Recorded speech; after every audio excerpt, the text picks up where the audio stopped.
Hello my dear students, welcome to Edupod. എല്ലാവരും അടിപൊളിയായിട്ട് പഠിച്ചുകൊണ്ടിരിക്കുകയായിരിക്കും. കാര്യം എക്സാം നമ്മുടെ തൊട്ട് മുന്നിലെത്തിയിട്ടുണ്ട് അല്ലേ.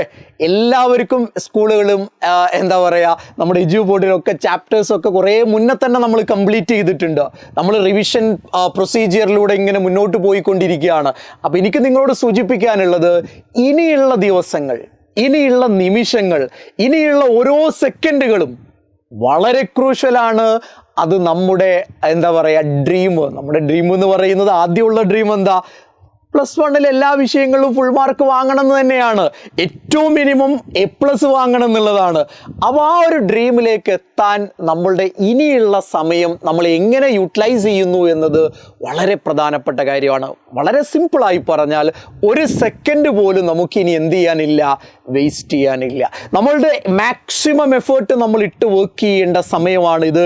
കാരണം ഈ എക്സാം എങ്ങാനും കഴിഞ്ഞുപോയി നമുക്ക് കാര്യമായി പെർഫോം ചെയ്യാൻ പറ്റിയിട്ടില്ലെങ്കിൽ നമ്മുടെ കോൺഫിഡൻസിനെ, നമ്മുടെ മൂഡിനെ ഒക്കെ അത് കാര്യമായി തന്നെ ബാധിക്കും. അപ്പോൾ നിങ്ങൾ ശ്രദ്ധിക്കേണ്ടത് ഇത്രയേ ഉള്ളൂ, ഇനിയുള്ള ദിവസങ്ങൾ എന്ത് ചെയ്യുക, ഇനിയുള്ള സെക്കൻഡുകൾ എന്ത് ചെയ്യുക, മാക്സിമം അടിപൊളിയായിട്ട് യൂട്ടിലൈസ് ചെയ്യുക. എല്ലാവരും നന്നായി പഠിച്ചുകൊണ്ടിരിക്കുകയായിരിക്കും എന്നൊക്കെ എനിക്കറിയാം. അവിടെ നിങ്ങളെ ഞാൻ ചെറിയൊരു കാര്യം ഓർമ്മപ്പെടുത്താനാണ് ഇപ്പോൾ വന്നിട്ടുള്ളത്. അതൊന്നുമല്ല, നമുക്ക് 9 ചാപ്റ്റേഴ്സാണ് കെമിസ്ട്രിയിൽ പഠിക്കാനുള്ളത്. ആ 9 ചാപ്റ്റേഴ്സിൽ നിന്നും എത്ര മാർക്കിനുള്ള ക്വസ്റ്റ്യൻസ് ആണ് ബോർഡ് എക്സാമിന് വരാറുള്ളത് എന്നതിനെക്കുറിച്ച് ഒരു ഐഡിയ നിങ്ങൾക്കുണ്ടാവും.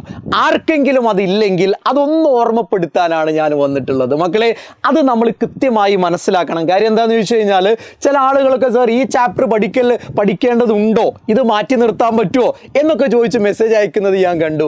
എടാ, നിങ്ങൾ കംപ്ലീറ്റ് ചാപ്റ്ററും പഠിക്കണം എന്നാണ് ഞാൻ പറയുക. കാരണം നിങ്ങളെല്ലാവരും ഫുൾ മാർക്ക് വാങ്ങിയിട്ട് എന്താ പറയുക, ആ ആൻസർ ഷീറ്റുമായിട്ട്, ആ മാർക്ക് ഷീറ്റുമായിട്ട് നിങ്ങൾ വരുന്നത് കാണാനാണ്, നിങ്ങളുടെ ഫോട്ടോ കാണാനാണ് ഞാൻ ആഗ്രഹിക്കുന്നത്. അതുകൊണ്ട് തന്നെ ഒരു ചാപ്റ്ററും മാറ്റിവെക്കുന്ന ഒരു പ്രശ്നമേ ഇവിടെ ഉദിക്കുന്നില്ല. പക്ഷെ നമ്മൾ കൂടുതൽ ഫോക്കസ് എപ്പോഴും കൊടുക്കേണ്ടത് കൂടുതൽ വെയിറ്റേജ് ഉള്ള ചാപ്റ്ററിനാണ്. അല്ലാതെ വെയിറ്റേജ് ഏറ്റവും കുറവുള്ള ചാപ്റ്ററിൽ നമ്മൾ ഒരുപാട് സമയം സ്പെൻഡ് ചെയ്ത് വെയിറ്റേജ് കൂടുതലുള്ള ചാപ്റ്ററിൽ നമുക്ക് റിവൈസ് ചെയ്യാൻ സമയം കിട്ടാതെ വന്നു കഴിഞ്ഞാൽ അത് നമ്മുടെ മാർക്കിനെ കാര്യമായി ബാധിക്കും. അതുകൊണ്ട് വെയിറ്റേജിനെ കുറിച്ച് കൃത്യമായ ധാരണ ഉണ്ടാവണം. നോക്കൂ, നിങ്ങൾ സം ബേസിക് കോൺസെപ്റ്റ്സ് ഓഫ് കെമിസ്ട്രിയിൽ നിന്ന് 6 മാർക്കിനാണ് നമ്മൾ ബോർഡ് എക്സാമിന് ക്വസ്റ്റ്യൻ പ്രതീക്ഷിക്കുന്നത്. എന്നാൽ അത് കഴിഞ്ഞ് വരുന്ന സ്ട്രക്ചർ ഓഫ് ആറ്റം കമ്പാരിറ്റീവ്ലി വലിയ ചാപ്റ്ററാണ്, കൂടുതൽ കാര്യങ്ങൾ പഠിക്കാനുള്ള ചാപ്റ്ററാണ്. അതുകൊണ്ട് 11 മാർക്ക് എന്ന് പറഞ്ഞാൽ ഏറ്റവും കൂടുതൽ വെയിറ്റേജ് വരുന്ന ചാപ്റ്റർ ഏതാ, അത് സ്ട്രക്ചർ ഓഫ് ആറ്റം ആണ്, 11 മാർക്ക്. അത് കഴിഞ്ഞ് കമ്പാരിറ്റീവ്ലി വളരെ ചെറിയ സിമ്പിളായ ചാപ്റ്ററാണ് classification of elements and periodicity in properties. പക്ഷേ അതിൽ നിന്ന് ഫസ്റ്റ് ചാപ്റ്ററിനേക്കാൾ കൂടുതൽ വെയിറ്റേജ് വരുന്നുണ്ട്. 8 മാർക്കിന് ക്വസ്റ്റ്യൻസ് തേർഡ് ചാപ്റ്ററിന് വരാറുണ്ട്. Chemical bonding and molecular structure എന്ന് പറഞ്ഞാൽ വളരെ ബ്യൂട്ടിഫുൾ ആയിട്ടുള്ള, പക്ഷേ കമ്പാരിറ്റീവ്ലി കൂടുതൽ കാര്യങ്ങൾ പഠിക്കാനുള്ള ഒരു ചാപ്റ്ററാണ്. അതിൽ നിന്ന് 10 മാർക്കിനാണ് ക്വസ്റ്റ്യൻസ് വരുന്നത്. പിന്നെയോ തെർമോഡൈനാമിക്സ്, വളരെ ബ്യൂട്ടിഫുൾ ആയിട്ടുള്ള മറ്റൊരു ചാപ്റ്ററാണ്. 9 മാർക്കിനാണ് ക്വസ്റ്റ്യൻ വരുന്നത്. ഇക്വിലിബ്രിയത്തിൽ നിന്ന് 10 മാർക്ക്. റെഡോക്സ് റിയാക്ഷൻ കുഞ്ഞു ചാപ്റ്ററാണ്, കുറച്ച് കാര്യങ്ങളാണ് പഠിക്കാനുള്ളത്, വെയിറ്റേജും കുറവാണ്. 5 മാർക്കാണ് റെഡോക്സ് റിയാക്ഷൻ എന്ന് നമ്മൾ എക്സ്പെക്ട് ചെയ്യുന്നത്. അത് കഴിഞ്ഞ് നമ്മൾ ഓർഗാനിക് കെമിസ്ട്രിയിലേക്ക് എത്തുമ്പോൾ 10 മാർക്കിന് ക്വസ്റ്റ്യൻസ് നമ്മൾ അവിടുന്ന് പ്രതീക്ഷിക്കുന്നുണ്ട്. ഹൈഡ്രോ കാർബണിൽ നിന്ന് 9 മാർക്കിൻ്റെ ക്വസ്റ്റ്യനും പ്രതീക്ഷിക്കുന്നുണ്ട്. സർ, ഓർഗാനിക് പഠിക്കണോ എന്നൊക്കെ മെസ്സേജ് അയക്കുന്നവരുണ്ട്. മക്കളെ, പറയട്ടെ, ഓർഗാനിക് മാറ്റി നിർത്തിയിട്ട് ഒരു കളിയും തമാശയും ഇല്ല. കാര്യം എന്താണെന്ന് വെച്ചാൽ 19 മാർക്കാണ്. നമ്മുടെ ഫുൾ മാർക്കും നമ്മുടെ A+, എ ഗ്രേഡും ഒക്കെ നഷ്ടപ്പെടും 20 മാർക്ക് നമ്മൾ വിട്ടുപോയി കഴിഞ്ഞാൽ. അപ്പോൾ ഓർഗാനിക് നിങ്ങൾ പഠിച്ചേ പറ്റൂ.